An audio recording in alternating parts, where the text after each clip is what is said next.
Alright, what's up guys? Bailey here. So today in this video we are going over UFC 311 Wrapped. This is a recap. It just happened last night. We're going to talk about some things, we're going to break some things down, and talk about some potential next fights for some of these winners. Starting off here, DeRitter prevails. He submitted Kevin Holland in the first round with a rear naked choke. We've learned a few things about him, right? We learned he has really good ground, he has good ground game. And overall, just a dominant performance, man. He went in there and treated Kevin Holland like nothing. And to be honest, he kind of deserved that for talking to Rampage like that on his podcast. Not too much to say about this fight, outside of the performance. It was just so short. I mean, DeRitter just went in there, took him down, took his back, and choked him out. As far as the next fight goes, I really don't know what is next for DeRitter, right? I think it's only going to get harder from here. This is just my personal belief. I think that the middleweight division is probably, outside of the lightweight division and welterweight division, probably one of the hardest divisions to really make it in. And I think that, as far as an unranked opponent, I don't know who DeRitter should really fight. I want to say, or if he's going to fight a ranked guy, maybe Michel Pereira, right? He's in the top 15. That's a pretty good opponent for him to fight. But I don't know, man. I was kind of surprised. I thought Kevin Holland was going to be the one to submit him, right? I mean, Kevin Holland's more experienced. It looks like he has more technique. And DeRitter kind of has this weird, and I was saying this kind of like he's sliding on, Diddy's baby oil, with boxing gloves, right? He's kind of this kind of like DDP, right? He's kind of unorthodox, a little sloppy, but it works, and I was kind of expecting to see that in this fight, but no, he took him down, and like I said, he took his back and choked him out. Not too much to say, but this is the only one that I got wrong. I actually went 4-1 on my predictions. Even when the fights changed last minute, I still was right on my predictions. But we're not going to be talking about the heavyweight fight just because it was last minute, and I feel like that it doesn't really impact the card. I just feel like it's not kind of really anything worth talking about. Next, Jiri triumphs, man. Jiri Prochazka picks up the win. Let me just move my camera here. Jiri Prochazka picks up the win over Jamal Hill, which was a pretty good fight. Jiri put on an absolute dominant performance, right? Jiri still had his moments. Jiri still put up a pretty good fight, and he put on a very fun, entertaining fight. But this was pretty much all Jiri from the start. His head movement was much better. Much, much better. He didn't stand there and just kind of he was moving around, and Jamal was swinging, and Jiri was just moving out the way and hitting him and rocking him and getting him hurt a few times. He dropped him in the first round, I'm pretty sure. It was just an absolutely wild fight. Good to see Jiri Prochazka back in the win column. He was much more composed in this fight, as I noticed too. There was times where he would clip Jamal Hill and he would have him extremely hurt. And he wouldn't press forward immediately like he normally would. I think that Jamal Hill and Jiri, especially Jiri, I think respected the power coming back. I think that once Jamal Hill got hurt, I think it was more survival mode for him. I think you got to do this when you're fighting Jiri, is you got to match his aggression. You have to match that energy. You can't just kind of sit back and play this technical kind of thing, unless your name's Alex Pereira, right? Alex Pereira is an extremely high-level guy, and he can do a lot of things that a lot of other light heavyweights can't get away with, especially when you're fighting Jiri. Jiri's a very aggressive guy. He will blitz forward. He will come at you whether you're hitting him or not. And I think that Jamal tried to be more traditional and more orthodox in a sense, right? And you just kind of can't do that with Jiri, right? Or, Yuri's this weird guy. He just comes in, he bombs, and he lands all these heavy shots. I think Jamal should have taken more chances in this fight. And I think that was a big mistake that he made, is just not taking enough chances. Now, I know it's easier said than done, right? You're fighting Jiri Prochazka, the number one ranked light heavyweight in the world. With Alex Pereira's champion. I know it's a lot easier said than done, but I think what Jamal should have done is taken more chances. I think his output should have been way higher. I think that the only reason why, every time he would swing or try to connect with something was to really get Jiri off of him. It wasn't really to hurt him. It wasn't to break up the momentum in any kind of way.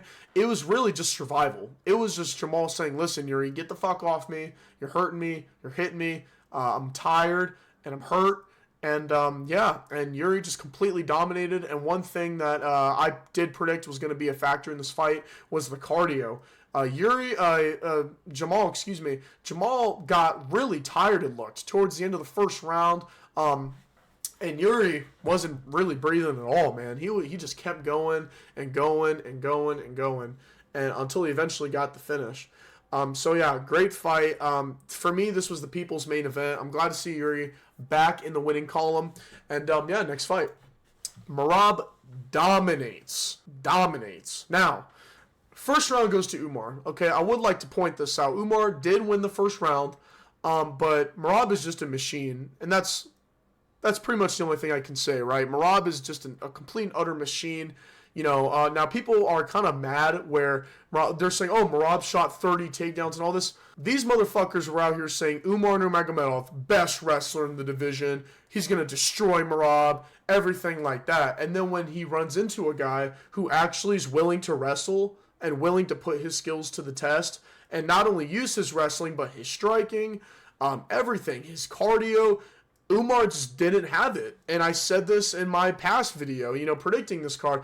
Umar just does not have that championship level experience, right? You can't go from fighting Corey Sanhagen to fighting Merab when Merab is coming hot off of like a fresh title win. I think he's unbeaten. I'm pretty sure, and if he's not, he might as well be, right? He's just been on a complete and utter tear through the division. And I thought Umar put up a pretty good fight. My whole thing is I think Umar should have kept it to the striking, because you could even see in this photo right here that Merab is human, right? He can get damaged. You can crack him, and he even stunned him. I think it was in the first or second round where I think it was a straight right over the pipe that tapped Merab and he got hurt. But I just think that Umar got tired. I think that he couldn't keep up with Merab's pace, which is another thing that I was saying. And to be honest, I think it's disrespectful to Merab that they made him such a big underdog, especially because I think that a lot of people assumed Umar was going to do good just because of the family he comes from, right? And I'm sitting here and I was saying, listen, we can't just make that assumption, right? And I'm glad to see that Merab won. I'm glad to see that he got some fucking respect on his name. I'm just glad to see it, right? Yeah. Next, we got Islam. He cements his legacy, right? It was an easy night for him against Ronald Moicano. He's just levels above the competition, at least on this night. As fate would have it, Arman Sarukian got hurt 24 hours before the fight, and Ronaldo Moicano stepped in, and he got a Darce with literally a minute left in the first round. I called this. This was pretty easy, not too much to say. Even in the video, which was a couple minutes long, I predicted that Islam was going to, choke him out or knock him out. It was going to be a finish, and I said I don't see it really going past the first or second round. So not too much to say about that. Let's get on to some of the fights that we need to see, right? First for Jiri, I want to see him go up against Khalil Roundtree, right? Here, let's put that right there. I want to see him fight Khalil Roundtree. Now, you're probably saying, Bailey, number one ranked guy fighting a number 8 ranked guy. Why? Right? Well, number one, Roundtree's performance against Alex was really, really good. I think better than Jiri's, right? And I think that we need to see these two go at it. I don't think Jiri should get a trilogy fight with Pereira, not yet. I think that Jiri needs to get some wins. And I think that Roundtree needs to get back into the win column as well. He's obviously not fighting Jamal. I don't think he should fight Jamal. I just think that would be a waste of time. I think that we really need to start pushing Khalil forward, right? I mean, we've seen that Khalil is capable of putting on a great fight. He's capable of putting on a good war. He's tough. He has technique. That's a perfect matchup for Jiri. Literally a perfect matchup. I don't think we should put him against like Magomed Ankalaev, right? He's fighting Pereira for the title. We shouldn't put him against Jamal Hill. I mean, who else really? What other fight makes sense, right? Besides Khalil Roundtree, and Yuri Prohaska. That's just my opinion. So yeah, moving on. I think Merab has a little bit of a bigger string of competition. You know, I think that Sean O'Malley is probably going to get the rematch if I had to guess. But I would like to see him fight Petr Yan. Or maybe O'Malley and Petr Yan too for a number one contender spot. Or, hear me out, O'Malley versus Merab Dvalishvili, right? Let's just say O'Malley beats him, right? Or winner of that gets Petr Yan. I think that's a pretty good deal to make.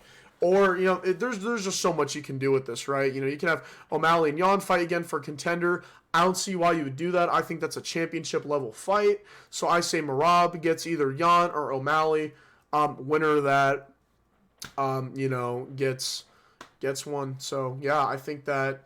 but the way I would want this to play out, I think, would be Merab versus Sean O'Malley. I would like to see a rematch of that.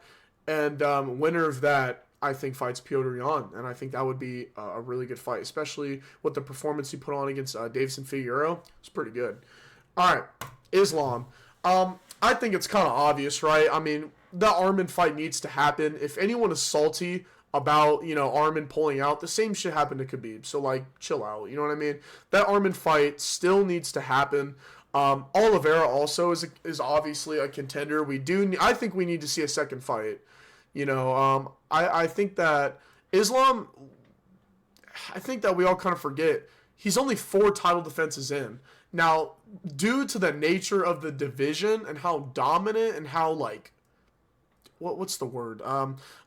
It's just so filled with talent, right? And I think that we all kind of forget sometimes, like, oh, like, Islam is only 1 above Khabib. Like, you know, I think that once he starts lapping people, like, I think that he needs to beat, like, a top guy another time, and then he should go move up a division, right? Like, you know, people are saying, you know, talks about him fighting Ilya, or him moving up to welterweight even. And I say no, because, yeah, you beat everybody once, but, like, I think once you start beating people twice, like, Israel Adesanya, he did good on that. Like, he beat Robert Whittaker twice, Marvin Vettori twice. Like, he left no stone unturned. You know what I mean? And I think that Islam needs to do the same thing. Islam has to be talked about you know, I don't think he's bantamweight GOAT yet. I still think Dominic Cruz, I think that he's got to be in the talks of a lightweight GOAT, right? I mean, like, you know, or he's got to be in the conversation, at least, right, of lightweight GOAT. I think that he's just... he's on an absolute roll. I mean, that's just the easiest way to put it. I don't think that anyone is going to stop him anytime soon. But if there is, it would be these 2 guys right here. So, yeah, guys, this was UFC 311 wrapped for the pay-per-view. I went 4-1 on this pay-per-view, you guys. So my predictions went really good for the most part. And if you guys went with my bets, you would have won money. So make sure to like and subscribe. Comment down below about your guys' bets. And tune into my next video, man. Like, check it out because, yeah, 4-1, dude. Like, we're going to get it right. I'm trying to be undefeated on every main and co-main event. Yes, sir. All right, I'll see you guys in the next video. Whenever I make one, peace out.